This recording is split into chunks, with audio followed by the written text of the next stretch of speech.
नमस्ते दोस्तों आज के इस वीडियो में हम एक ऐसे बीमारी के बारे में जानेंगे जिसके होने के वजह से उस मरीज को पाइल्स या फिस्टुला जैसी बीमारी हो जाती है और फिर वह मरीज केवल पाइल्स या फिस्टुला का इलाज करते रहता है और उसे फिर से बार बार पाइल्स या फिस्टुला होते रहता है। कई बार शुरू में पाइल्स का इलाज करने वाले डॉक्टर से भी इस बीमारी का डायग्नोसिस नहीं हो पाता है और केवल पाइल्स को ही ठीक करने पर वो डॉक्टर फोकस करते रहते हैं। दोस्तों, यह एक आंतों की क्रोनिक बीमारी है जिसे क्रोन्स डिसीज के नाम से जाना जाता है। उसे ट्रांसम्यूरल डिसीज भी कहते हैं। यह बीमारी मुंह से लेकर गुदा मार्ग तक कहीं भी हो सकती है। इस बीमारी में आंतों को अल्सर हो जाते हैं, वहाँ एक प्रकार का इन्फ्लेमेशन हो जाता है। इस बीमारी के जो प्रमुख लक्षण होते हैं जैसे कि लूज मोशन होना, पेट में दर्द होना, थकान महसूस होना, वजन अचानक से कम होना, शौच में खून का आना, इस तरह के लक्षण मरीजों में कम अधिक मात्रा में दिखाई देते हैं। क्रोन्स डिसीज और अल्सरेटिव कोलाइटिस इन दोनों बीमारियों के लक्षण लगभग एक जैसे ही होते हैं, परंतु कुछ जांचें करके मरीज की डिटेल हिस्ट्री लेकर क्रोन्स डिसीज को अल्सरेटिव कोलाइटिस से डिफरेंशिएट किया जा सकता है।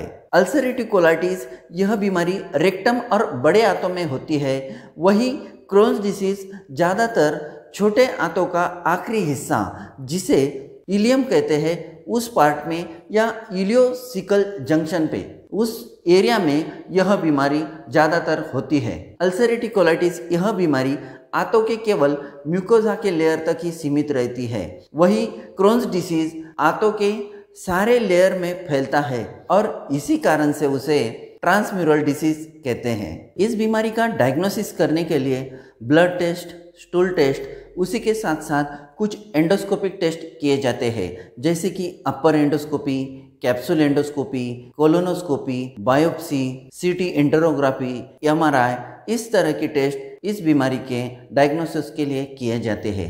अल्सरेटिव कोलाइटिस जैसे ही क्रोन्स डिसीज यह बीमारी होने के कारण का अभी तक एग्जैक्ट पता नहीं लगा है, पर ऐसा माना जाता है कि आदमी की इम्यूनिटी सिस्टम ओवर एक्टिव होने के कारण से ही यह बीमारी होती है और कुछ जेनेटिक फैक्टर जैसे कि फैमिली हिस्ट्री, कुछ इन्वायरमेंटल फैक्टर जैसे कि स्मोकिंग या हाई फैटी डाइट, इन कारणों की वजह से यह बीमारी होती है। इस बीमारी में पेशेंट को अटैक आते हैं जिसे फ्लेयर कहते हैं। उस दौरान पेशेंट की तकलीफ काफ़ी ज़्यादा बढ़ती है और जब तकलीफ कम हो जाती है उस पीरियड को रिमिजन कहा जाता है। अल्सरेटिव कोलाइटिस की तरह ही इस बीमारी में लाइफ लॉन्ग मेडिसिन लेनी पड़ती है। कुछ anti inflammatory drugs, steroids, immunosuppressant जैसी दवाइयाँ इस बीमारी में दी जाती है। उसी के साथ ही बैलेंस और न्यूट्रिशियस डाइट सजेस्ट किया जाता है। इस बीमारी में ऑब्स्ट्रक्शन जैसे कॉम्प्लिकेशन हो सकते हैं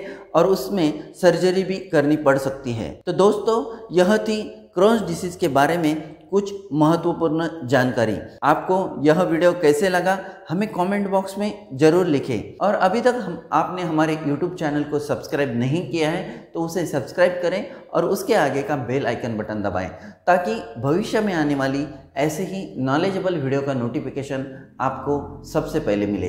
तो दोस्तों, आज के लिए इतना ही, फिर मिलते हैं अगले किसी ऐसे ही नॉलेजेबल वीडियो को लेकर।